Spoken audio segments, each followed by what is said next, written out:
अपने सिंधु घाटी सभ्यता को इससे पहले जो क्लास हमने ली थी उसी को आज कंप्लीट करेंगे। इससे पहले की क्लास अगर आप लोगों ने अटेंड नहीं की तो उसका लिंक नीचे डिस्क्रिप्शन में दिया जा रहा है, आप वहां से जाकर के सारी क्लासों को आसानी पूर्वक अटेंड कर सकते हैं। जो मेरे भाई या मेरी दीदियां इससे पहले की क्लास अटेंड नहीं की तो यार प्लीज मेरे भाई रिक्वेस्ट है आप लोगों से, आप पहले इसके पहले की क्लास अटेंड करें एंड उसके बाद इस क्लास को अटेंड करोगे तो यार ज्यादा सहज महसूस करोगे। अन्यथा यार आधा सिस्टम देखोगे आधा नहीं देखोगे तो फिर कुछ समझ में आने वाला नहीं है। ठीक है, तो आज हम अपने सिंधु घाटी सभ्यता में उसी चैप्टर को फिर से कंटिन्यू करेंगे। ठीक है, हम लोग पढ़ रहे थे प्राप्त साक्ष्य वगैरह कि हर एक स्थल से हमको क्या साक्ष्य प्राप्त हुए हैं और किस किस प्रकार के कौन कौन से स्थल प्राप्त हुए हैं। ठीक है, तो उन्हीं की चर्चा आज हम लोग करेंगे, उन्हीं की चर्चा आज हम इस क्लास में पुनः करेंगे। ठीक है, तो इससे पहले एक सजेशन है मेरा, छोटे भाई के तौर पे मानना, दोस्त के तौर पे मानना, जो भी आप लेना चाहो।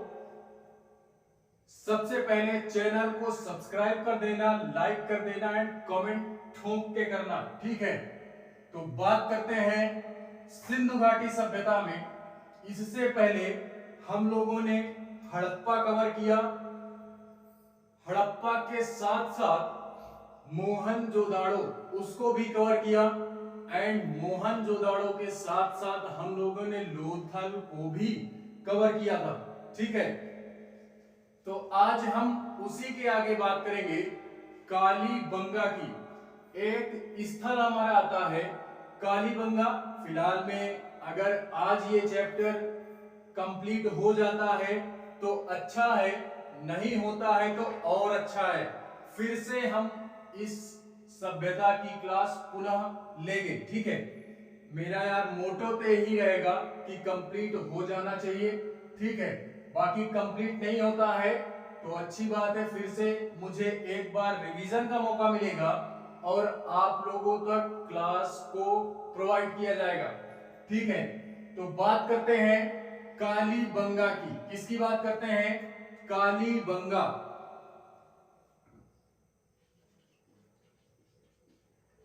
कालीबंगा की बात करते हैं। मैंने यार इन स्थलों को बेसिक रूप से ऊपर ऊपर जानकारी मैंने दे दी थी पहली क्लास में ही। ठीक है, तो आज हम बात करते हैं वही डिटेल में इसकी बात करते हैं। तो देखते हैं कालीबंगा में इसकी खोज किसने की, ये कहां प्राप्त हुआ और साक्ष्य क्या मिले इस स्थान से हमको। ठीक है, तो मेरी बातों पे फोकस करना है, मेरी बातों पे फोकस करना है। बाकी बोर्ड पे या बातों पे फोकस करोगे तो बोर्ड की आवश्यकता ही नहीं पड़ेगी। बाकी बोर्ड पे कंसंट्रेशन है अगर आपका तो फिर मेरी बातों को पकड़ नहीं पाओगे आप। ठीक है, तो सबसे पहली बात यह है कि मेरी बातों को पकड़ना आप लोग। ठीक है, बात को पकड़ ले गए तो हर चीज पकड़ ले जाओगे, हर चीज पकड़ ले जाओगे आसानी से। ठीक है, तो बात करते हैं कालीबंगा। क्या करते हैं? कालीबंगा। ये यार इंडिया में एक स्थान है हमारा, राजस्थान। मैप में आप देखना, मैपिंग मैं नहीं करवा रहा हूं। ठीक है, बाकी जितने भी स्थल हैं आप मैपिंग जरूर करोगे, अन्यथा आप खुद हैंडल करना। होनहार होगे तो अच्छी बात है, होनहार नहीं होगे तो और अच्छी बात है। देखते हैं कालीबंगा राजस्थान।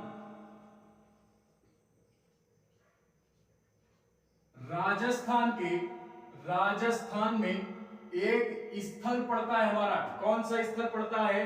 पहली बात, कालीबंगा कहां पे पड़ता है? राजस्थान में। कहां पे? राजस्थान में।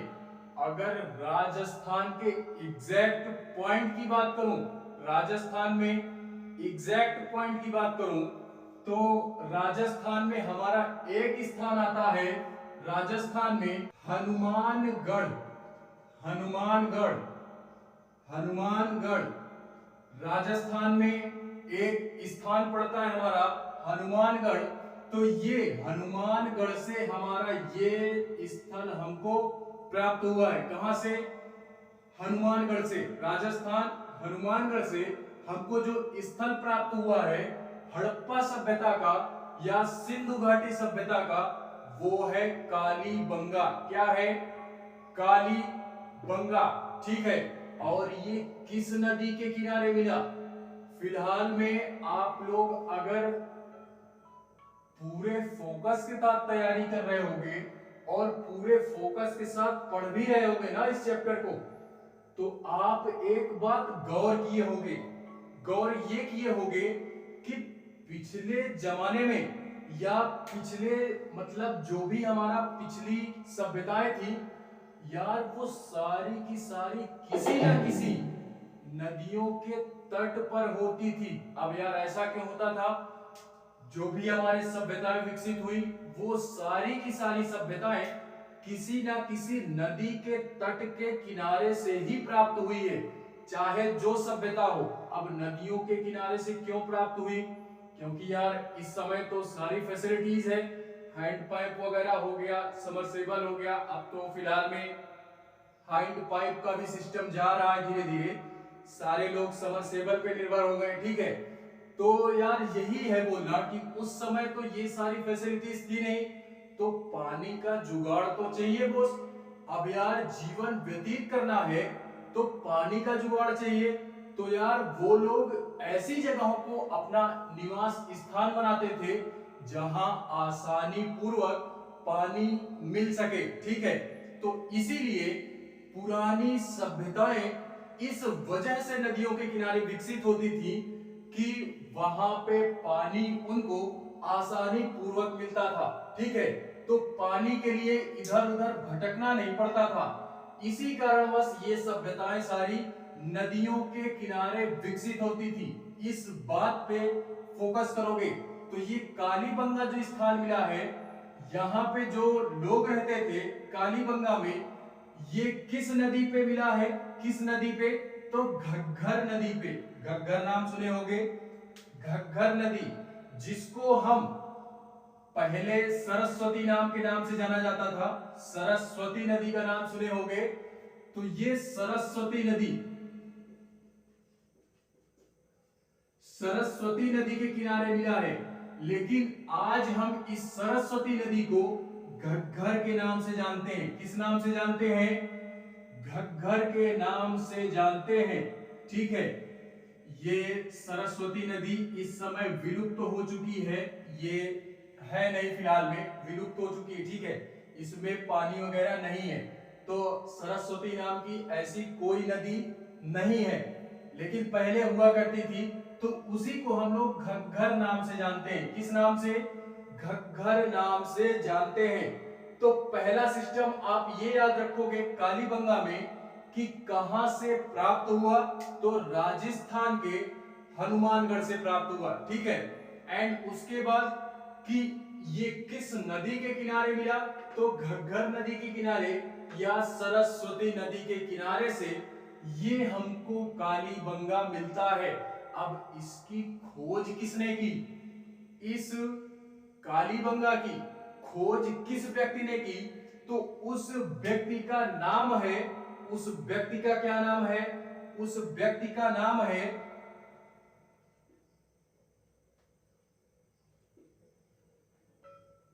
अमलानंद। अमलानंद, अमलानंद कोश, अमलानंद कोश। ये अमलानंद कोश जी के द्वारा कालीबंगा की खोज की गई। किसकी खोज की गई? कालीबंगा की, ठीक है। तो ये 4 फैक्ट आप याद रखोगे, 4 फैक्ट आप याद रखोगे कालीबंगा से रिलेटेड, ठीक है। अब हम लोग देखते हैं कि यार साक्ष्य कौन कौन से प्राप्त हुए हैं और किस किस प्रकार के साक्ष्य प्राप्त हुए हैं, ठीक है। तो देखते हैं कालीबंगा से रिलेटेड क्या साक्ष्य हमको या क्या प्रमाण हमको मिलते हैं कि जिससे इतिहासकार या पुरातत्वविद लोग ये अनुमान लगाते हैं कि यहाँ के लोगों के द्वारा इन सारी चीजों का भी प्रयोग किया जाता था, ठीक है। तो देखते हैं प्रमाण, देखते हैं हम साक्ष्य देखते हैं।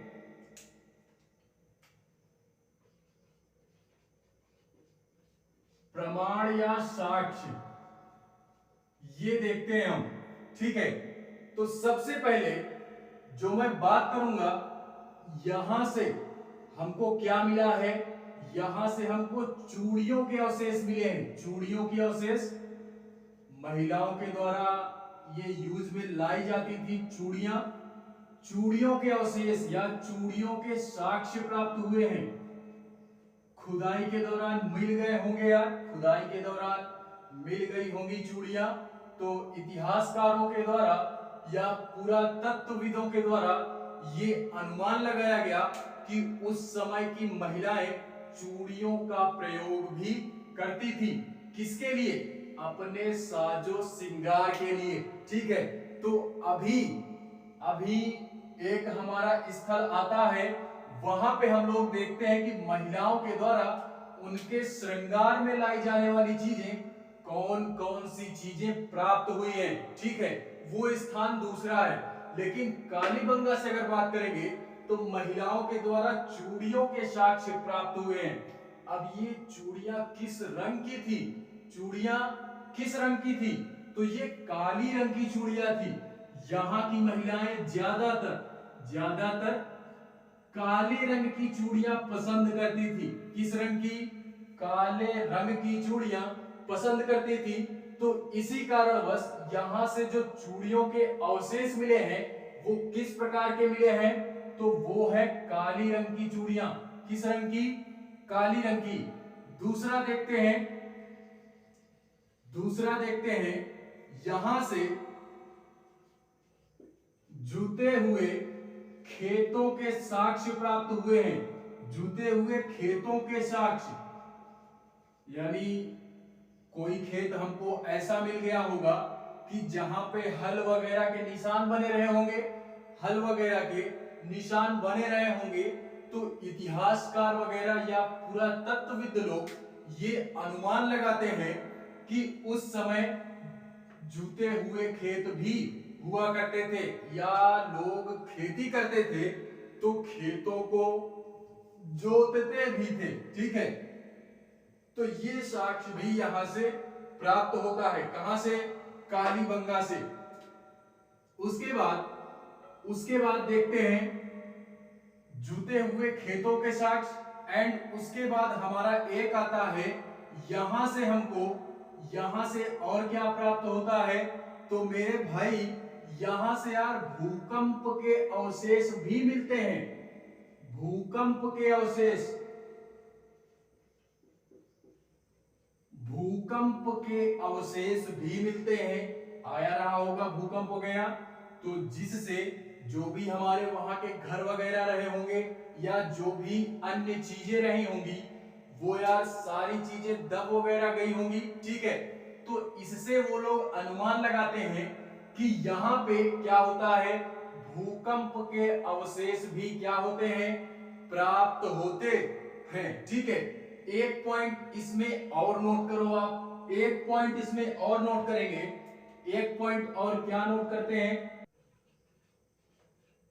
अग्निकुंड के साक्ष्य, अग्निकुंड के साक्ष्य। अगर इससे पहले की क्लास लिए होगे तो भली भांति परिचित होगे कि इससे पहले भी एक स्थान हमारा ऐसा आया है जहां पे अग्निकुंड का साक्ष्य मिला था। वो स्थान कौन सा था? तो वो स्थान था हमारा लोथल। लोथल से भी अग्निकुंड के साक्ष्य प्राप्त हुए हैं। किस लिए? यार पुरोहितों का बोलबाला ज्यादा था, पुरोहितों का जलवा ज्यादा था, तो वो लोग यार क्या करते थे, यानी हवन वगैरह करने के लिए या जो भी हवन वगैरह से रिलेटेड, यज्ञ से रिलेटेड जो भी धार्मिक कांड हुआ करते थे, धार्मिक जो कांड होते थे, उसके लिए ये अग्नि कुंड का साक्ष्य प्राप्त होता है। ठीक है, तो इतनी बातें आप कालीबंगा के साक्ष्य में याद रखोगे। कुछ ना आए तो इतना तो आना चाहिए, कुछ ना आए तो यार इतना आना चाहिए। कुछ ना आने से बेहतर है कुछ बहुत आना, कुछ ना आने से बेहतर ये है कि थोड़ी बहुत जानकारी तो होनी चाहिए। ठीक है, तो इतनी सारी चीजें आप आसानी से याद रखोगे। फिलहाल में एक इसमें आप नोट पॉइंट डालो, एक नोट डालते हैं हम, एक नोट डालते हैं।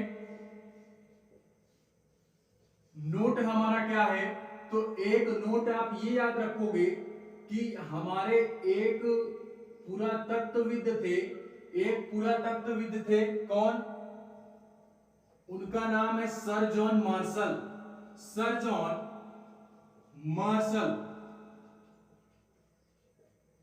इन्होंने ये कहा, सर जॉन मार्शल के द्वारा ये प्रमाणित किया गया कि सिंधु घाटी सभ्यता का जो पतन होता है ना, जो अंत होता है, जहां से ये सभ्यता हमारी समाप्त होती है, वो पूरे के पूरे तरीके से कैसे समाप्त होती है, तो भूकंप के द्वारा। यानी भूकंप आया होगा तो ये सभ्यताएं हमारी नष्ट हो गई होंगी। ये प्रमाण किसने दिया? तो ये प्रमाण हमारे देते हैं सर जॉन मार्शल अंकल जी। इन अंकल जी का नाम आप याद रखोगे। ठीक है, ये अंकल हमारे थोड़ा सा महत्वपूर्ण हो जाते हैं, तो इनका नाम हमको याद रखना है कि इनके द्वारा ये बोला गया कि इस सभ्यता का जो अंत हुआ वो किसके माध्यम से हुआ? भूकंप के माध्यम से। बाकी अभी हम और पढ़ेंगे इसके द्वारा कि कुछ हमारे विद्वान ऐसे हैं जिनके द्वारा अलग अलग प्रमाण दिए गए कि इस सभ्यता का अंत वैसे भी कोई प्रमाणित नहीं है, ये यार कल्पना बेस पे ही है। तो जिस जिस पुरातत्वविद ने यहाँ की खुदाई की, वो सारे विद्वान अपने अपने मत देते हैं इस सभ्यता के अंत के बारे में, अपना अपना मत देते हैं। ठीक है, तो उसकी चर्चा अभी मैं आगे क्लास में करूंगा। जैसे जैसे हम लोग आगे बढ़ेंगे उसकी चर्चा करेंगे। ठीक है, तो आप इतनी सारी चीजें नोट करोगे, आप इतनी सारी चीजें नोट करोगे आसानी से। ठीक है, इसके बाद बात करते हैं हम, इसके बाद जो बात करते हैं वो आती है राखी गढ़ी की बात। किसकी? राखी गढ़ी, बहुत इंपॉर्टेंट है राखी गढ़ी। ठीक है, तो उसका चर्चा हम करते हैं। राखी गढ़ी क्या देखते हैं?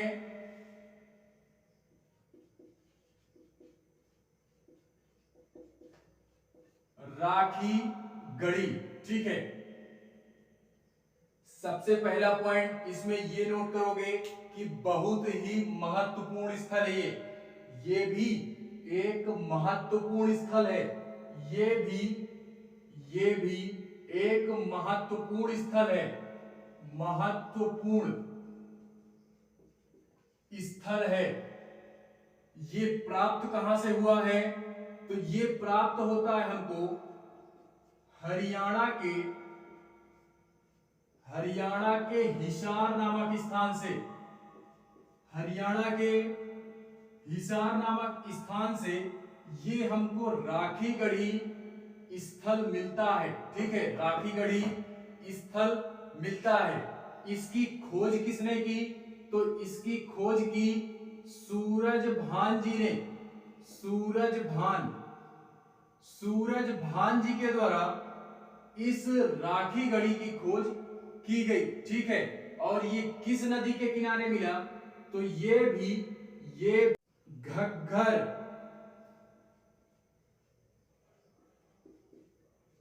घग्गर नदी के किनारे, ये भी वही घग्गर है जिसको सरस्वती नाम से जानते हैं। तो ये घग्गर नदी के किनारे से ये राखी गढ़ी के साक्ष्य मिलते हैं। ठीक है, तो ये हुई राखी गढ़ी की बात। यार फिलहाल में बेसिक पॉइंट्स तो आने चाहिए। ठीक है, तो बेसिक तथ्य ही है कि किसने खोज की, सूरजभान जी ने। किस नदी के किनारे से, घग्गर नदी के किनारे से। कहा मिला ये स्थल, तो हरियाणा के हिसार नामक स्थान पे ये हमको स्थल देखने के लिए मिल जाता है। ठीक है, बात करते हैं इसके साक्ष्य की कि यहां से क्या साक्ष्य मिलते हैं। तो यहां से ज्यादा कुछ नहीं, ज्यादा कुछ नहीं, एक पॉइंट याद कर लेना। एक पॉइंट क्या नोट करोगे कि यहां से ताम्र उपकरण, ताम्र उपकरण, ताम्र उपकरण के अवशेष मिलते हैं। किसके? ताम्र उपकरण के अवशेष यहां से मिलते हैं। बाकी आप ये जानते ही हो कि इंडिया में राखी गढ़ी सबसे महत्वपूर्ण स्थल हमारा राखी गढ़ी है। ठीक है, तो ये हुई राखी गढ़ी की बात। बात करते हैं इसके आगे की, इसके आगे की यानी चनहूदड़ों की। किसकी? चनहूदड़ों। इसके बाद जो हमारा आता है स्थल वो है चनहूदड़ों। क्या है? चनहूदड़ों। इसके बाद यार कुछ दिन बाद जैसे ही ये चैप्टर मैं यहाँ पे एंड करूंगा, इसके बाद 2-3 क्लासें और लूंगा इससे रिलेटेड। ठीक है, तो जैसे ही ये चैप्टर यहाँ पे एंड होता है, मैं एक क्लास लूंगा, उसमें भी हम लोग मेंस के लेवल पे पढ़ेंगे। केवल और केवल मेंस के लेवल पे पढ़ेंगे, और ऐसा पढ़ेंगे। ये तो प्री के बेस पे हो गया, तो अभी उतना ध्यान हम लोग नहीं दे रहे हैं डीपली। बाकी मेंस के लेवल पे पढ़ेंगे।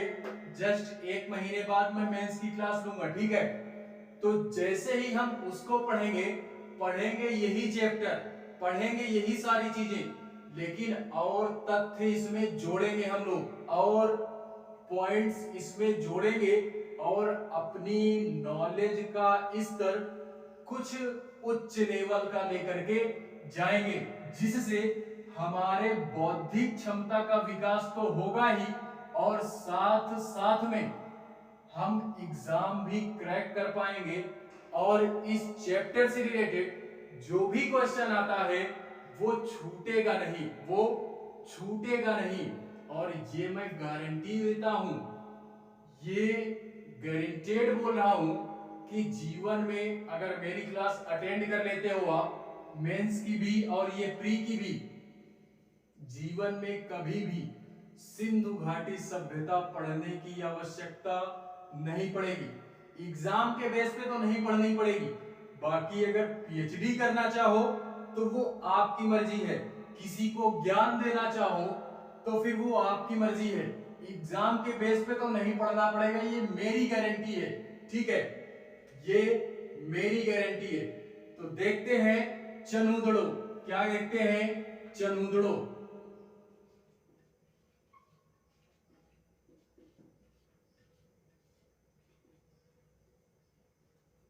चनहूदड़ों की बात करते हैं। ये चनहूदड़ों यार नाम सुने होंगे, नाम सुने होंगे सारी चीजों का। तो देखते हैं यार, फिलहाल में मैं महत्वपूर्ण बोलता हूं तो सारे, ये सारे स्थान महत्वपूर्ण हैं। महत्वपूर्ण ना होते तो आप खुद सोचो हम पढ़ते क्यों? महत्वपूर्ण ना होते तो हम पढ़ते क्यों? यार महत्वपूर्ण है तभी पढ़ रहे हैं। ठीक है, तो सबसे पहले इसमें जो पॉइंट्स आता है, ये चनहूदड़ों हमको मिलता कहां से है? ये चनहूदड़ों मिलता कहां से?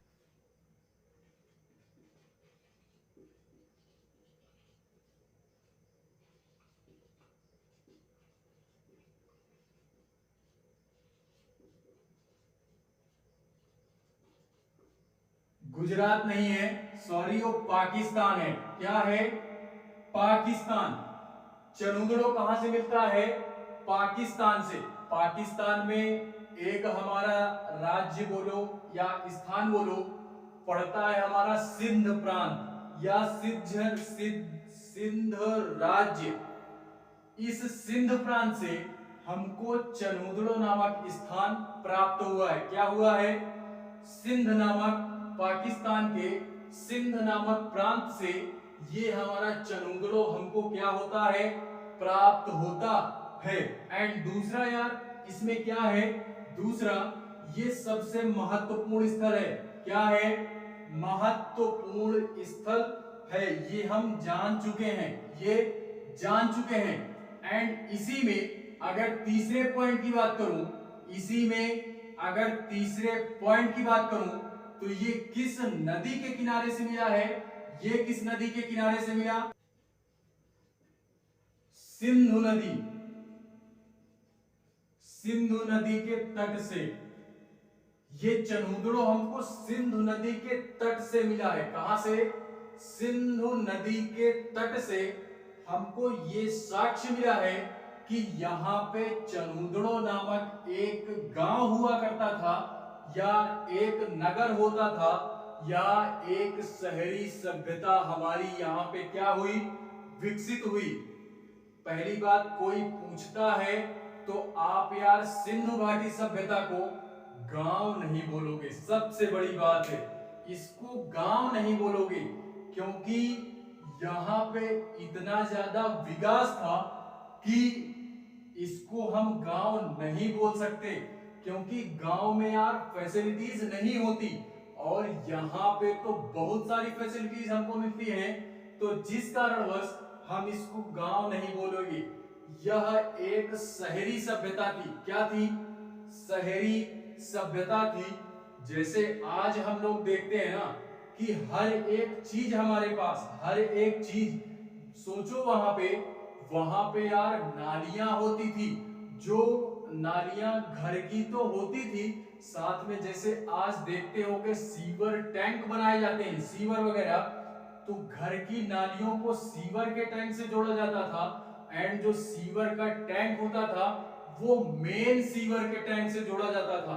तो वहां की जो देखो नालियों की फैसिलिटीज इतनी इतनी विकसित नालियां, इतनी विकसित नालियां, घर जो होते थे पकी ईंटों के बनते थे, घर पकी ईंटों के बनते थे, और दरवाजा जो होता था ना, ये लोग सोचो आज हम लोग तो जिधर की साइड यानी सड़क होती है, रास्ता होता है, उधर हम लोग अपना उधर हम लोग अपना दरवाजा बनाते हैं। लेकिन यहाँ के लोग इतने टैलेंटेड कि ये लोग यानी जिधर रास्ता होता था ना उधर दरवाजा नहीं लगाते थे, या उधर दरवाजा खिड़कियां नहीं लगाते थे। अब ऐसा क्यों हुआ? क्योंकि यार जानते हो ये अपना दिमाग लगाते थे, थोड़ा सा टैलेंटेड किस्म के व्यक्ति थे ना यहाँ के। इनका मानना ये था कि यार अगर हम रोड साइड में खिड़की वगैरह दरवाजे वगैरह लगाते हैं तो धूल वगैरह हमारे घरों में आएगी, तो ये इस कारणवश धूल से बचने के लिए, धूल कचड़े मिट्टी जो भी बोलो, इन सारी चीजों से बचने के लिए यहाँ के लोग क्या करते थे? मेन रोड की तरफ या गलियारे की तरफ ये लोग अपना दरवाजा नहीं लगाते थे, ठीक है, खिड़कियां वगैरह भी नहीं लगाते थे, ठीक है। तो इन सारी चीजों को बखूबी हम मेंस की क्लास में पढ़ेंगे। वैसे भी इससे शुरू से अगर सिंधु घाटी सभ्यता मेरे साथ पढ़ रहे होगे तो इतनी समझ तो विकसित हो ही गई होगी। शुरू से पढ़ रहे होगे तो इतनी समझ तो विकसित कर लिए होगे इस सभ्यता के बारे में कि आसानी से जितने चैप्टर आप पढ़ चुके हो वहां से अगर क्वेश्चन बनेगा तो आप हल कर सकते हो, वहां से हल कर सकते हो, ठीक है। तो देखते हैं ये पाकिस्तान के सिंध प्रांत से प्राप्त हुआ, किस नदी के किनारे से? सिंधु नदी के किनारे से। एंड हम इसमें एक पॉइंट और देखते हैं कि खोज किसने की? अर्नेस्ट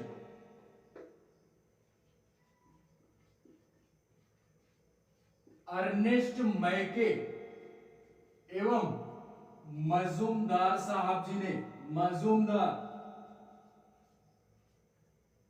इन दोनों लोगों ने, अर्नेस्ट मैके एंड मजूमदार अंकल जी ने, ये यार चनूदड़ों की खोज की। किसकी? चनूदड़ों की खोज की। ये दो लोग हैं, एक लोग नहीं है, ठीक है, ये दो लोग हैं। इन दोनों लोगों के द्वारा, अर्नेस्ट मैके एंड मजूमदार, इन दोनों लोगों के द्वारा चनूदड़ों की खोज हमारे की गई, ठीक है। तो इससे यार चनूदड़ों के बारे में बेसिकली यही जानते हैं, कहां से प्राप्त हुआ, किस नदी के किनारे से प्राप्त हुआ, एंड क्या होता है, इसकी खोज या डिस्कवर किसने किया, तो अर्नेस्ट मैके एंड मजूमदार अंकल जी के द्वारा ये यार चनूदड़ों की खोज की गई, ठीक है। बात करते हैं यहां के प्रमाणों की, कि यहां से हमको क्या प्रमाण मिला है जिससे ये प्रमाणित होता है कि सिंधु घाटी सभ्यता की जो चनूदड़ों नामक स्थान था, यहां पे कौन कौन सी चीजें लोगों के द्वारा, स्त्रियों के द्वारा, महिलाओं के द्वारा प्रयोग में लाई जाती थी, ठीक है। तो देखते हैं प्रमाण के तो कुछ और पॉइंट चनूदड़ों के साक्ष्य के बारे में, साक्ष्य के बारे में, साक्ष्य या प्रमाण, साक्ष्य या प्रमाण। इसमें सबसे पहला पॉइंट, चनूदड़ों में, इस चनूदड़ों में एक हमारा क्या पाया गया, मनके बनाने की क्या पाई गई, फैक्ट्री पाई गई। देखो उस समय भी फैक्ट्रियां थी, जैसे आज, जैसे आज फैक्ट्रियां हो गई, आज तो फिलहाल बहुत सारी फैक्ट्रियां हैं, तो उस समय भी 4700 वर्ष पूर्व, 3000 साल पहले की बात बोल रहा हूं मैं, ये बात याद रखना, ठीक है। तो उस समय क्या होता था कि मनके बनाने की, मनके बनाने की, मार्कर यार चल नहीं रहा, थोड़ा इंक लाने के लिए भूल जाता हूं मैं, तो कल इसकी व्यवस्था हम करेंगे।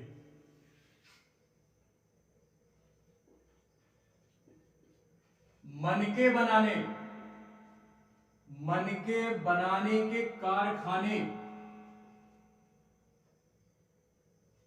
अब यार मनके क्या होते हैं,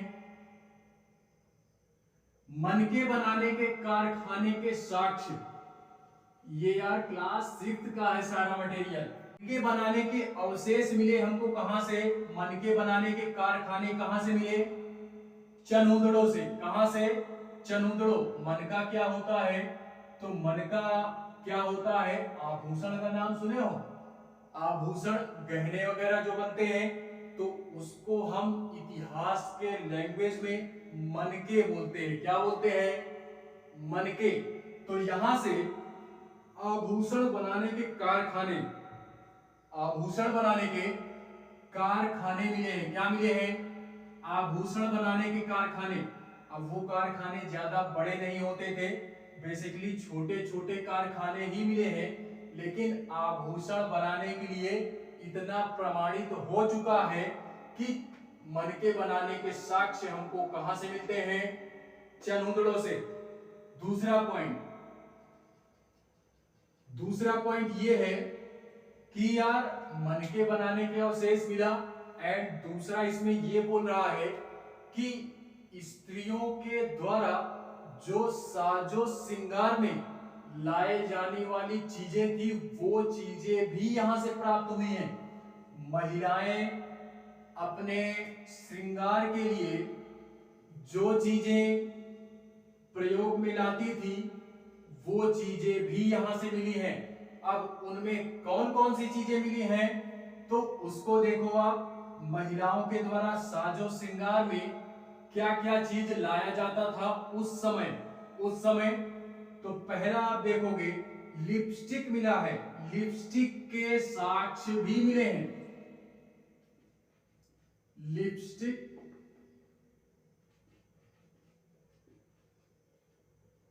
लिपस्टिक के साक्ष्य।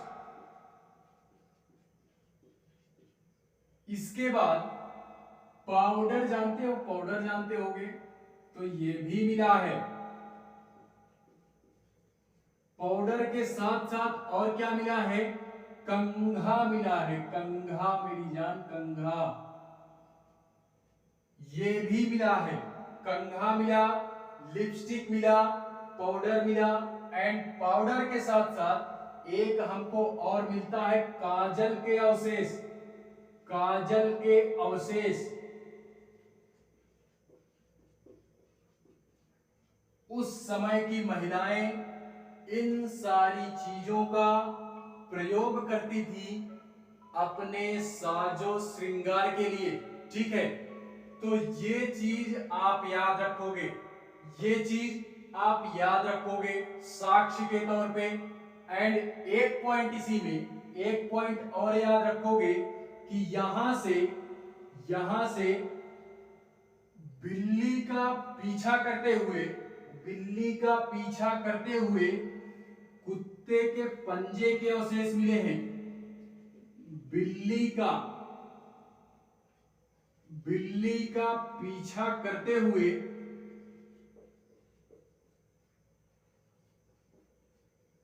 क्या मिला है? कुत्ते के पंजे के अवशेष, कुत्ते के पंजे के अवशेष मिले हैं। इसको भी याद रखोगे, इसको भी याद रखोगे। मैं एक बार नहीं बार बार बोलता हूं, किसी भी चीज को दिल से नहीं लगाना मेरे भैया, दिल से नहीं लगाना। ये सारी चीजें काल्पनिक भी है और सत्य भी है। काल्पनिक इस वजह से बोलते हैं कि कोई उस समय था नहीं, केवल जितना खुदाई से मिला वही सारी चीजें हम जानते हैं। और सत्य इस वजह से मैं बोलता हूं क्योंकि ये चीजें इतिहास में दर्ज हो चुकी हैं, ये चीजें हिस्ट्री में दर्ज हो चुकी है, तो इसको हम सत्य भी मानेंगे, सत्य भी मानेंगे। और सत्य क्यों नहीं मानेंगे? सत्य इस वजह से नहीं मानेंगे कि ये सारी घटनाएं थी सत्य ही, ये थी सत्य ही, लेकिन कोई देखने वाला नहीं था तो अनुमानित किया गया, अनुमानित किया गया, ठीक है।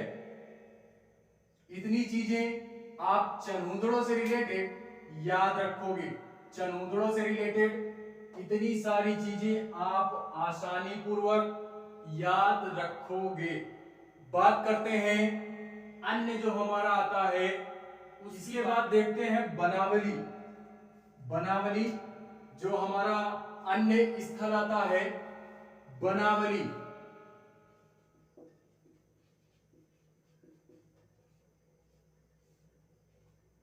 बनावली आता है तो देखते हैं इस बनावली से हमको क्या क्या साक्ष्य मिलते हैं एंड इसकी खोज किसने की, किस नदी के किनारे से हमको प्रमाण मिलते हैं। तो देखते हैं बनावली से, बनावली से देखते हैं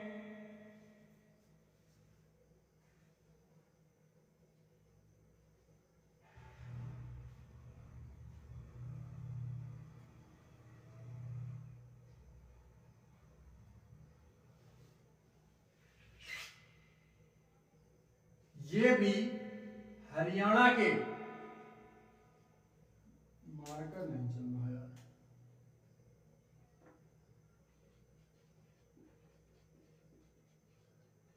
हरियाणा के हिसार नामक स्थान से। अभी इससे पहले हम लोग पढ़ चुके हैं कि हरियाणा के हिसार नामक स्थान से कौन सा स्थल मिला था, वो हम लोग देख चुके हैं, ठीक है। तो वहीं पे एक हमारा स्थल और मिलता है हरियाणा के हिसार नामक स्थान पे, जो बनावली करके है। क्या है? बनावली।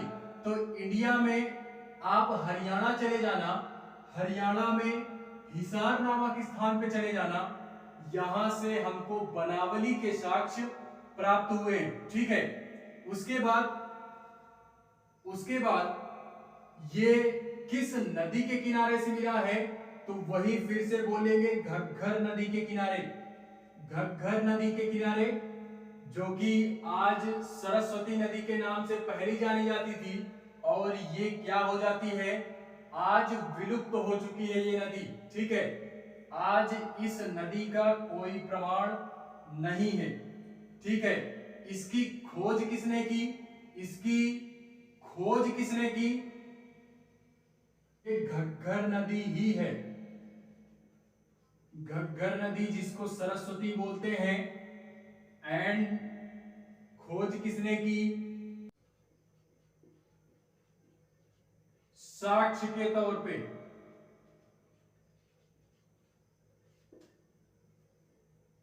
मिट्टी के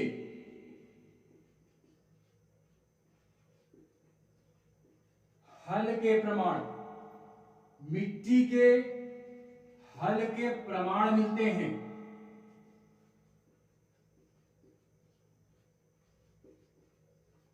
खिलौने के रूप में,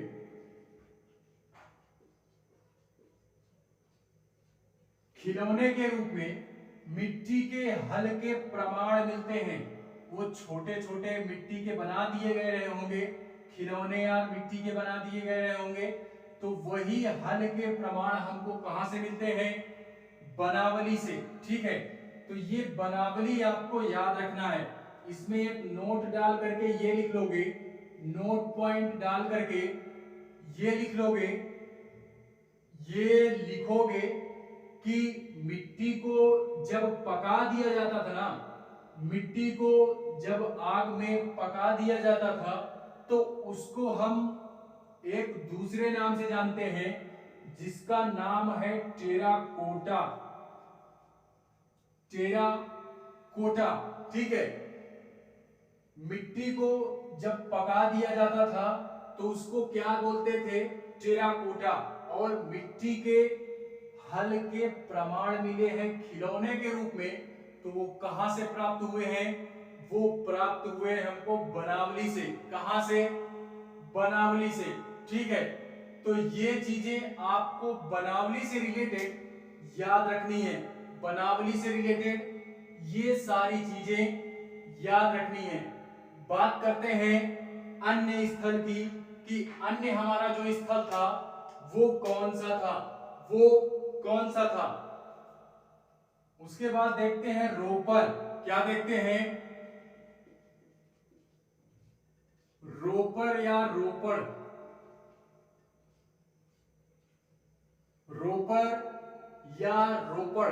ठीक है, इंडिया में एक स्थान है हमारा पंजाब, क्या है, पंजाब। पंजाब के रूपनगर से, पंजाब के रूपनगर नामक स्थान से हमको यह प्रमाण मिलता है कि रोपर स्थल हमको क्या होता है, पंजाब के रूपनगर से रोपर नामक स्थल मिलता है। किस नदी के किनारे, सतलज नदी के किनारे, सतलज नदी के किनारे,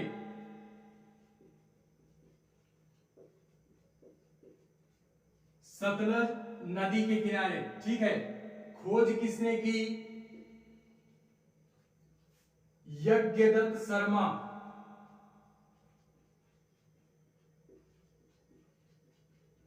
यज्ञदत्त शर्मा जी के द्वारा रोपर की खोज हमारे की गई, रोपर की खोज की गई। कभी यार चले जाना पंजाब वगैरह, तो पंजाब में रूपनगर जरूर जाना।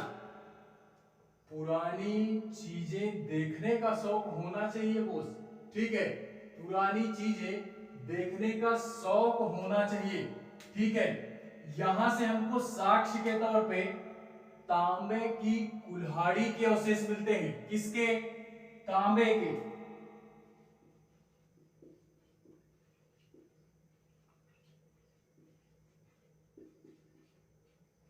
कुल्हाड़ी के अवशेष, तांबे की कुल्हाड़ी के अवशेष मिलते हैं। उस समय यार लोहा वगैरह नहीं होता था, उस समय लोहा वगैरह की खोज नहीं हुई थी। लोहे की खोज कब होती है, वो मैं आगे बताऊंगा। लोहे की खोज फिलहाल में वैसे भी वो यार उत्तर वैदिक काल में होती है। कब होती है? उत्तर वैदिक काल में, जब वेदों की रचना होती है ना, वैदिक काल में। इसके बाद जब ये सिंधु घाटी सभ्यता समाप्त होगा तो हम बात करेंगे वैदिक काल की। किसकी बात करेंगे? वैदिक काल की, जहां पे वेदों की रचना हुई। आप वेद का नाम सुने होंगे, ऋग्वेद, सामवेद, यजुर्वेद एंड अथर्ववेद। इन वेदों की रचना वैदिक काल में होती है। कब होती है? वैदिक काल में। तो उस चैप्टर को जब हम पढ़ेंगे तो मैं सारी चीजें बताऊंगा। ऋग्वेद क्या है, सामवेद क्या है, यजुर्वेद एंड अथर्ववेद क्या होते हैं, सारी चीजें बताऊंगा। ठीक है? तो इस चैप्टर के बाद हम उस चैप्टर को पढ़ेंगे। इतनी चीजें आप यार इस स्थल से रिलेटेड इतनी चीजें याद रखोगे। इस स्थल से रिलेटेड इतनी सारी चीजें आप याद रखोगे। इन स्थलों में सबसे इंपॉर्टेंट यार वही था जो मैंने इससे पहले की क्लास ली थी ना। क्वेश्चन वहीं से ज्यादा पूछता है, क्वेश्चन वहीं से ज्यादा पूछता है। हड़प्पा से, मोहनजोदड़ो से क्वेश्चन यार ज्यादा पूछता है। हड़प्पा, मोहनजोदड़ो, यहां से क्वेश्चन यार कुछ ज्यादा पूछता है। ठीक है? तो बात करते हैं इसके आगे की, बात करते हैं। इसके बाद आता है हमारा रंगपुर। क्या आता है? रंगपुर नामक स्थल आता है। रंगपुर, रंगपुर कहां से मिलता है? गुजरात के अहमदाबाद, अहमदाबाद, गुजरात के अहमदाबाद से हमको रंगपुर नामक स्थल मिलता है।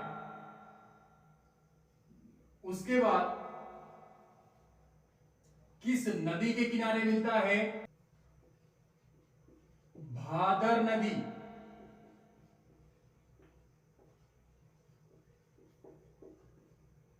भादर नदी के तट से हमको ये साक्ष्य मिलता है, ये साक्ष्य मिलता है।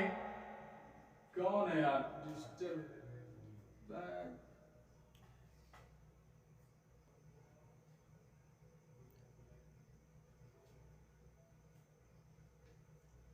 देखते हैं रंगपुर में एक हमारा स्थान है हड़प्पा से रिलेटेड।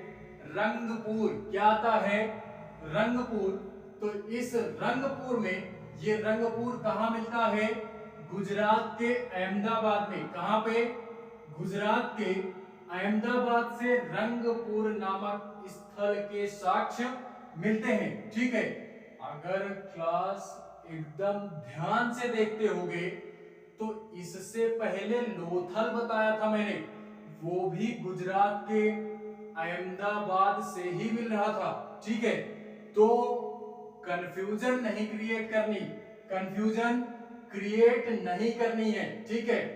माइंड में चढ़ा करके रखोगे सारी चीजें कि कंफ्यूजन ना क्रिएट हो। वो था लोथल, हमारा था भोगवा नदी के किनारे अहमदाबाद में, और ये हमारा अहमदाबाद में भादर नदी के किनारे है। कहां पे?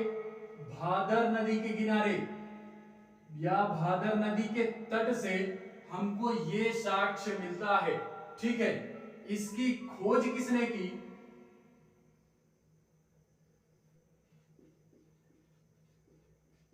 एस ए राव जी के द्वारा, एस ए राव जी के द्वारा,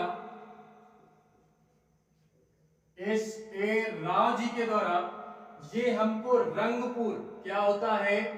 रंगपुर नामक स्थल की खोज करते हैं हमारे ये अंकल जी। तो आप इन अंकल जी को भी याद रखोगे। आपके घर में मम्मी पापा दादी दादा का नाम याद हो या ना हो, सिलेक्शन चाहिए तो इन अंकल जी के साथ रिलेशन बनाना पड़ेगा, चाहोगे तो भी और नहीं चाहोगे तो भी रिलेशन बनाना ही पड़ेगा, ठीक है। तो याद रखना पड़ेगा यार, याद रखना पड़ेगा, ठीक है। बात करते हैं साक्ष्य क्या मिले, साक्ष्य क्या मिले। साक्ष्य क्या मिलता है यहां से, तो यहां से जो साक्ष्य प्राप्त होते हैं वो है साक्ष्य हमारे चावल की भूसी। देखते होगे ना, जब मतलब धान वगैरह जब हम लोग मतलब क्या बोलते हैं उसको, धान को जब चावल बनाया जाता है तो उसमें से यार भूसी निकलती है, जो ऊपर का छिलका होता है वो निकलता है। तो उसके प्रमाण यहां से मिले हैं, इसके प्रमाण चावल के भूसी के प्रमाण हमको इस स्थान से मिलते हैं। और चावल के प्रमाण कहां से मिले, तो चावल के प्रमाण गुजरात के अहमदाबाद, बोथल, लोथल।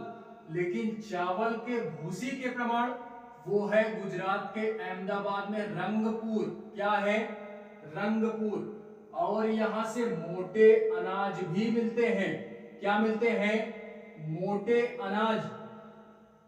मोटे अनाज के तौर पे जैसे ज्वार हो गया, जिसको एकदम शुद्ध देहात की लैंग्वेज बोलते हैं, जोंधरी करके बोलते हैं ना, तो वही ज्वार हो गया। और क्या हो गया, बाजरा हो गया, ज्वार, बाजरा। इसके साक्ष्य भी हमको क्या मिलते हैं, रंगपुर से मिलते हैं, ठीक है।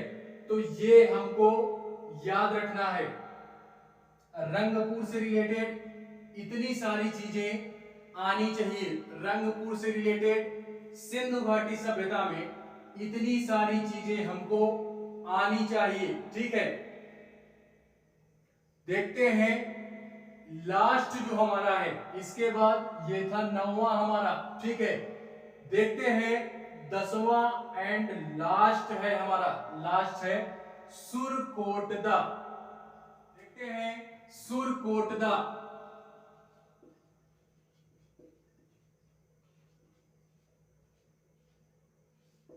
सुरकोटदा लास्ट है हमारा, सुरकोटदा लास्ट है।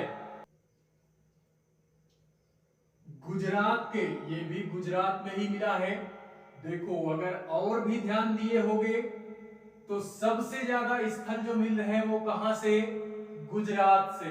अगर क्लास को बड़ी बारीकी से देख रहे होगे ना, तो यार गुजरात से कुछ ज्यादा स्थल मिल रहे हैं। कहां से, गुजरात से। तो ये गुजरात से, गुजरात, गुजरात के कच्छ से, गुजरात के कच्छ से, ये है ना हमारा मैप में, ये देखोगे तो ये है कच्छ, ये है कच्छ, ठीक है। यहां से हमको ये कच्छ का पोर्शन मैंने बोला, तो ये कच्छ से हमको एक स्थल मिलता है जो है सुरकोटदा। और ये किस नदी पे था, ये किस नदी पे है,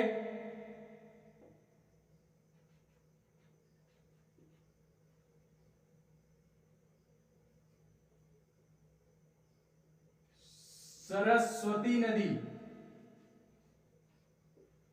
जिसको आज हम घग्गर बोलते हैं। ये सरस्वती नदी के तट से हमको मिलता है, ठीक है।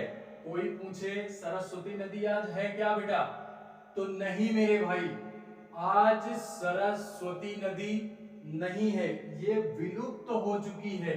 क्या हो गई है, विलुप्त हो चुकी है। संगम में यार बोलते हैं ना कि 3 नदियों के मिलने को ही हम क्या बोलते हैं, संगम को संगम क्यों बोलते हैं। 3 नदियों का जहां पे मिलना होता है उसी को संगम बोलते हैं।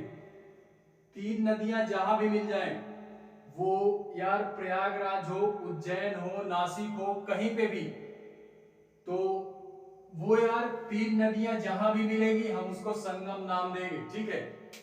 तो ये है, आज ये नदी नहीं है फिलहाल में। गंगा और जमुना जब मिलती है तो तीसरे नदी का निर्माण होता है। आप यार बेसिकली कोई कलर लोगे, कोई भी किन्हीं भी दो कलरों को आपस में मिलाओगे तो तीसरा कलर निकल के आएगा। वही बोल रहा है, गंगा और जमुना जहां भी मिलती हैं तो उन दोनों के मैच होने से एक नए पानी का निर्माण होता है, जिसको हम सरस्वती नदी के नाम से भी जानते हैं, ठीक है। तो ये हुई बातें हमारी।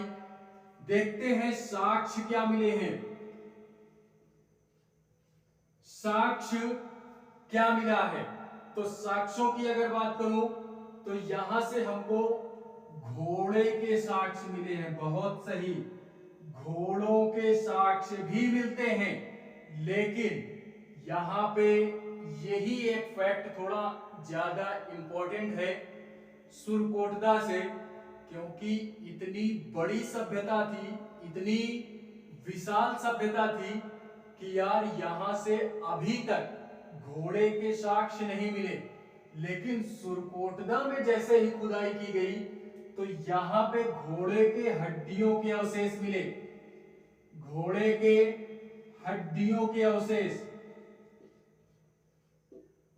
लेकिन बड़ी मात्रा में इसका प्रयोग नहीं होता था। वो कुछ बहुत अवशेष हमको मिले तो जिससे विद्वानों ने ये अनुमान लगाया कि यहाँ पे कुछ बहुत घोड़े का भी पालन करते थे, ठीक है। बाकी अन्य जानवरों के बारे में भारी मात्रा में सिंधु घाटी सभ्यता के लोग परिचित थे, लेकिन घोड़े के मामले में वो थोड़ा सा लो लेवल पे थे, घोड़े के मामले में लो लेवल के थे। क्यों यार? क्योंकि व्यापार वगैरह होता था ना, सिंधु घाटी सभ्यता में ज्यादातर व्यापार ही होता था। व्यापार के माध्यम से ही लोग अपना जीवन यापन करते थे, ठीक है। तो यार घोड़े का इसी वजह से साक्ष्य नहीं मिलता है। बाकी आप अगर जब मिडिवल हिस्ट्री पढ़ाऊंगा ना, वहां पे यार आप देखोगे कि राजा महाराजा लोग घोड़ों का प्रयोग कुछ ज्यादा करते थे। क्यों? ऐसा क्यों? क्योंकि यार घोड़े का प्रयोग इस वजह से राजा महाराजा ज्यादा करते थे क्योंकि उनको युद्ध करना होता था, तो इस वजह से घोड़े का प्रयोग ज्यादा करते थे। बाकी यहाँ के लोग व्यापार पर निर्भर थे, तो व्यापार किससे होगा? हाथी से हो जाएगा, बहुत अच्छी बात है, हाथी से होता है, ऊंट वगैरह हो जाएगा, ठीक है। इस तरह के जानवर यहाँ के लोग प्रयोग में लाते थे, लेकिन घोड़े का प्रयोग यहाँ के लोग नहीं करते थे, ठीक है। तो ये याद रखना है कि घोड़े का प्रयोग होता था लेकिन भारी मात्रा में नहीं होता था। और बाकी जानवरों से यहाँ के लोग भारी मात्रा में परिचित थे, ठीक है। तो ये हुई पहला साक्ष्य हमारा। देखते हैं दूसरा साक्ष्य।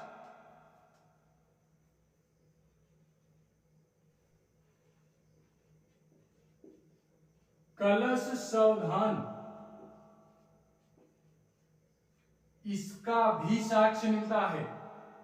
कलश सावधान, इसका भी साक्ष्य जो हमारा मिलता है, कहां से मिलता है?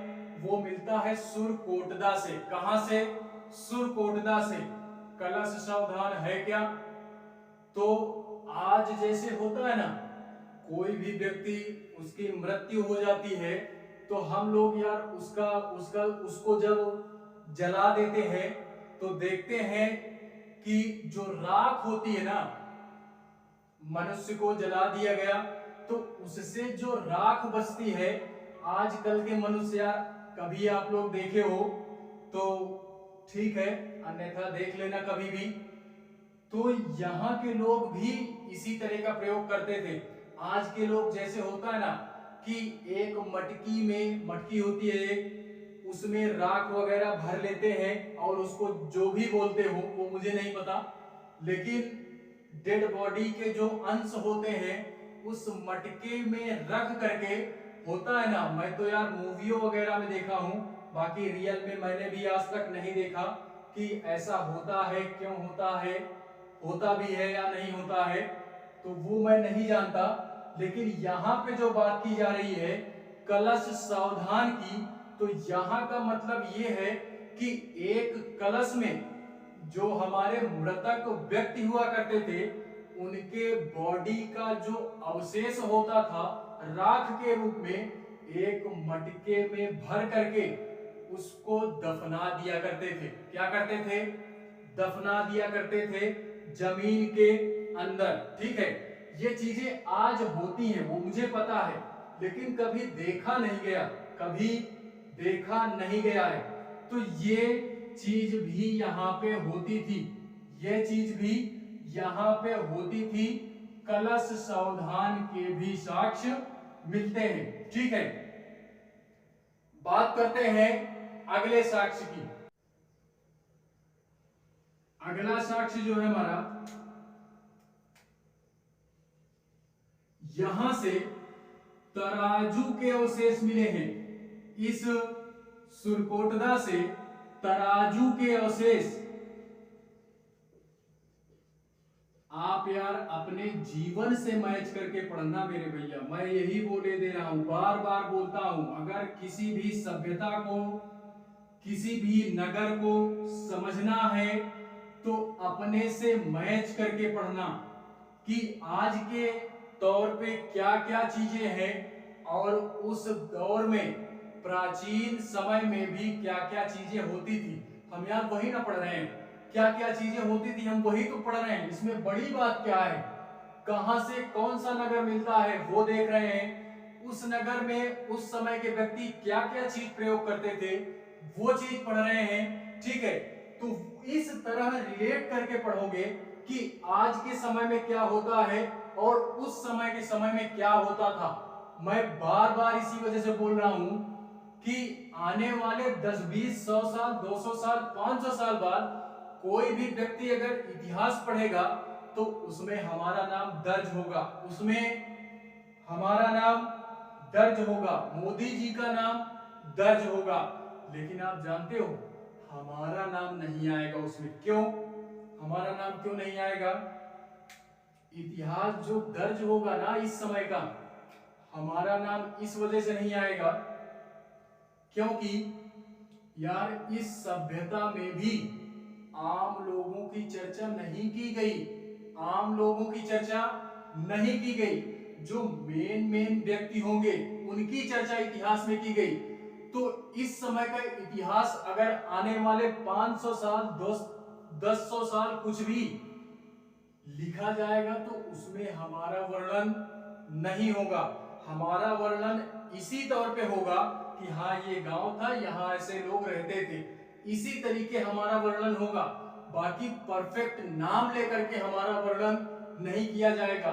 नाम लिया जाएगा तो वो है मोदी जी हमारे, इनका नाम हमेशा के लिए इतिहास में दर्ज होगा। जो भी प्रधानमंत्री पहले थे उनका नाम दर्ज होगा, जो भी मेन व्यक्ति हैं उनका नाम दर्ज होगा। तो यही है कि उस समय के तौर की बातें और इस समय के तौर की बातें। ठीक है, तो ये है, यहाँ पे तराजू के अवशेष मिलते थे, तराजू के अवशेष, और इस तराजू के अवशेष में जो हमारे मतलब मानक पैमाने होते थे ना, पैमाने, जैसे आज हमारा होता है क्या, आज होता है क्या, जिसको हम बांट बोलते हैं। क्या बोलते हैं? बांट। 1 केजी, 2 केजी, 5 केजी, 10 केजी, ऐसे बांट होते हैं ना। तो उसी तरीके यहाँ पे भी पैमाने का प्रयोग किया जाता था, लेकिन हर जगह से एक समान के पैमाने ही मिले हैं, वो भी 16 के गुणज में। किसके गुणज में? 16 के गुणज में एक समान पैमाने हर जगह से मिले हैं।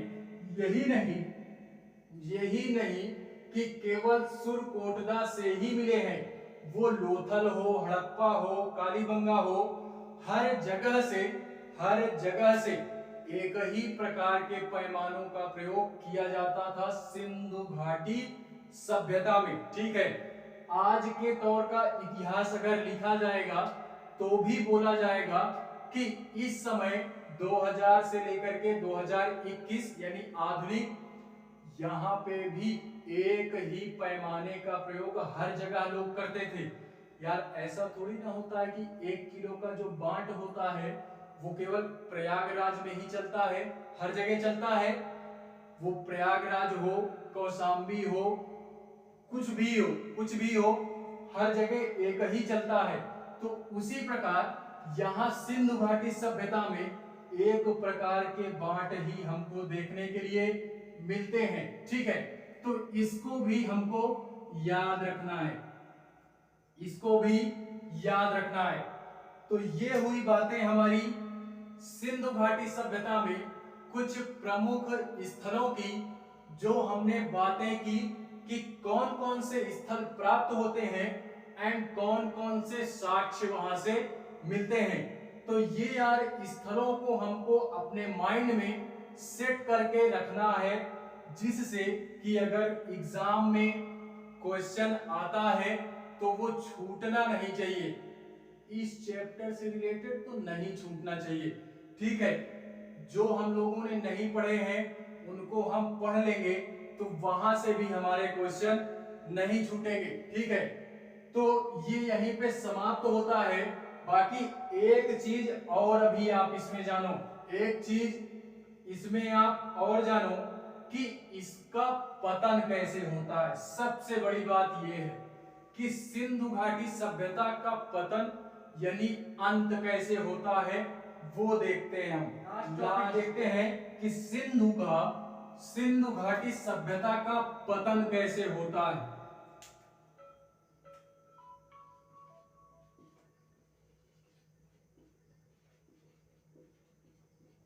आज यार जैसे कुछ भी हो जाए, आज कुछ भी हो जाए और इस मतलब आज कुछ भी हो जाए इस समय में, और क्या हो कि जो भी हमारे नगर है, गांव है, वहां से मानवों की प्रजाति का विनाश हो जाए, मानवों की प्रजाति का पूरी तरीके से विनाश हो जाए, तो आने वाले इतिहास में जो दर्ज किया जाएगा वो यही दर्ज किया जाएगा कि इस समय अगर खुदाई वगैरह होगी तो वो बोलेंगे कि इस समय ये विपदा आई रही होगी जिसके कारण इस सभ्यता का अंत हुआ।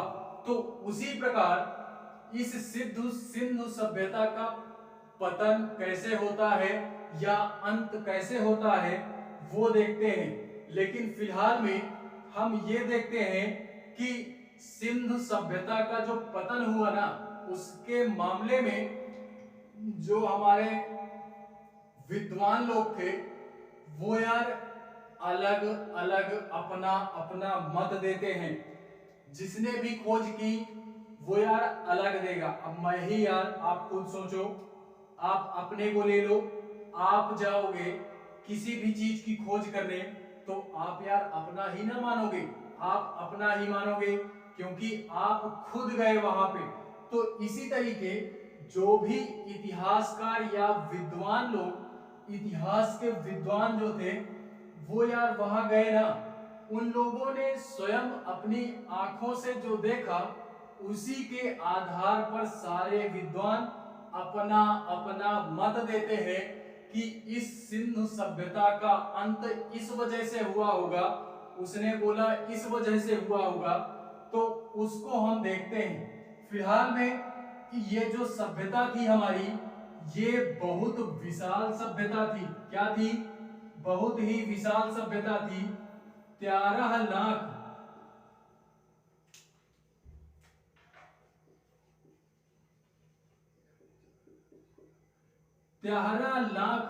वर्ग किलोमीटर में फैली थी ये सभ्यता। 13 लाख वर्ग किलोमीटर में ये सभ्यता हमारी क्या हुई थी? फैली थी। लेकिन जैसे जैसे और खुदाई हुई तो इसको इतिहासकार लोग बोलते हैं कि ये 20 लाख वर्ग किलोमीटर में फैला था। लेकिन जब तक थोड़ी खुदाई हुई थी तब तक 13 लाख बोल रहे थे। लेकिन जैसे ही और खुदाई हुई दूसरी दूसरी जगहों पर तो पता चला कि इसका विस्तार और था। ये 20 लाख वर्ग किलोमीटर में इसका विस्तार था। ठीक है, तो इसको याद रखना है। एंड देखते हैं कि अलग अलग विद्वान हमारे क्या मत देते हैं। तो उनमें से एक हमारे विद्वान हैं, जाने माने इतिहास के विद्वान हैं, पुरातत्व यानी आर्कियोलॉजिस्ट जिसको बोलते हैं, अर्नेस्ट मैके एवं सर जॉन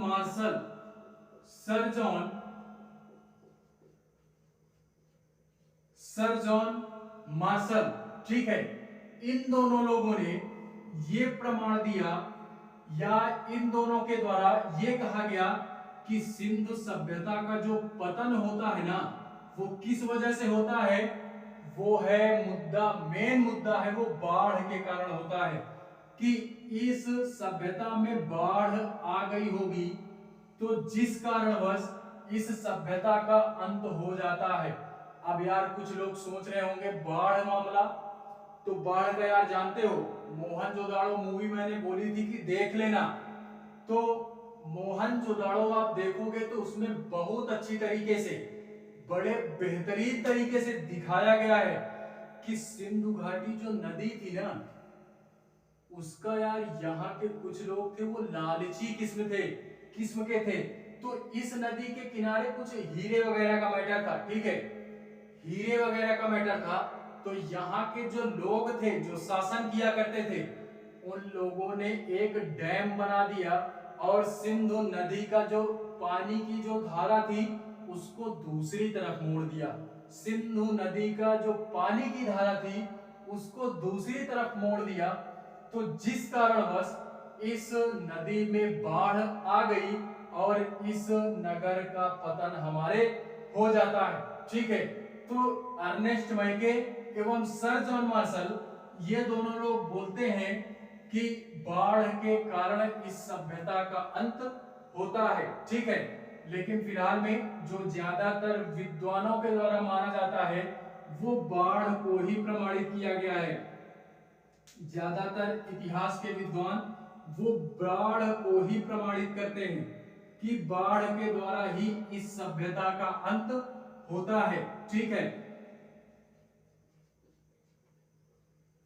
कुछ हमारे ऐसे विद्वान हैं, इतिहासकार हैं, जिनके द्वारा ये प्रमाणित किया गया कि भूकंप के द्वारा उनका नाम है हमारा चाइल्ड एवं व्हीलर। इन दोनों लोगों का यह मानना था कि जो सिंधु नदी का जो सिंधु सभ्यता का जो पतन हुआ वो भूकंप के द्वारा हुआ। भूकंप नहीं, सॉरी, विदेशी आक्रमण के द्वारा। विदेशी आक्रमण यानी कुछ लोग बाहर से आए, उन लोगों ने युद्ध वगैरह किया, तो यहाँ के लोगों का पतन इस वजह से होता है। ठीक है, ये इन दोनों लोगों का मानना है, चाइल्ड एवं व्हीलर का। एक हमारे और हैं इतिहासकार फेयर सर्विस। इनका ये मानना है कि सिंधु सभ्यता का जो पतन होता है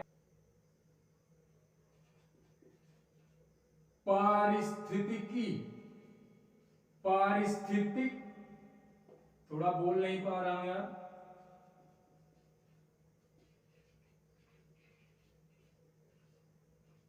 पारिस्थितिकीय असंतुलन,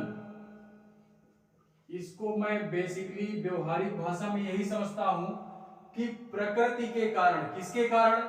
प्रकृति के कारण, पारिस्थितिकी असंतुलन होने के कारण। यार पारिस्थितिकी असंतुलन में यही है कि बाढ़ आ गई, प्रकृति के द्वारा इस सभ्यता का क्या होता है? अंत होता है। किसका कहना है? फेयर सर्विस का। चाइल्ड एंड व्हीलर का क्या कहना है? विदेशी आक्रमण के द्वारा इस सभ्यता का अंत होता है। अर्नेस्ट मैके एवं सर जॉन मार्शल का क्या कहना है? तो इन दोनों का ये कहना है कि बाढ़ के कारण क्या होता है? इस सभ्यता का अंत होता है। लेकिन ज्यादातर जो माना जाता है वो बाढ़ को ही माना जाता है, ठीक है। तो क्वेश्चन अगर पूछेगा तो वो बाढ़ का ही पूछेगा, ये दोनों नहीं पूछेगा, ये दोनों नहीं पूछेगा। क्यों? क्योंकि ये दोनों का मत थोड़ा सा लो लेवल पे है। जो ज्यादा माना जाता है विद्वानों के द्वारा, इतिहास के विद्वानों के द्वारा, वो माना जाता है बाढ़ को ही। किसको? बाढ़ को ही, ठीक है। तो ये था यार पतन से रिलेटेड कि इस तरह इस सभ्यता का क्या होता है? पतन होता है। तो ये यहीं पे समाप्त होता है। ये चैप्टर में मैं 2 क्लासें और लूंगा। किसी भी सभ्यता को समझने के लिए सबसे जो मेन फैक्ट होता है समझना, वो है उस सभ्यता की हमको सामाजिक जीवन पता हो जाए, आर्थिक जीवन पता हो जाए, आर्थिक जीवन के साथ साथ धार्मिक जीवन पता हो जाए, एंड धार्मिक जीवन के साथ साथ हमको राजनीतिक जीवन अगर पता चल जाता है तो हम आसानी पूर्वक उस सभ्यता के बारे में अपनी समझ को एक नया आयाम दे सकते हैं, ठीक है। तो उसकी चर्चा मैं अब नेक्स्ट क्लास में करूंगा। फिलहाल इतना स्थलों से रिलेटेड यहीं पे ये क्लास एंड होती है।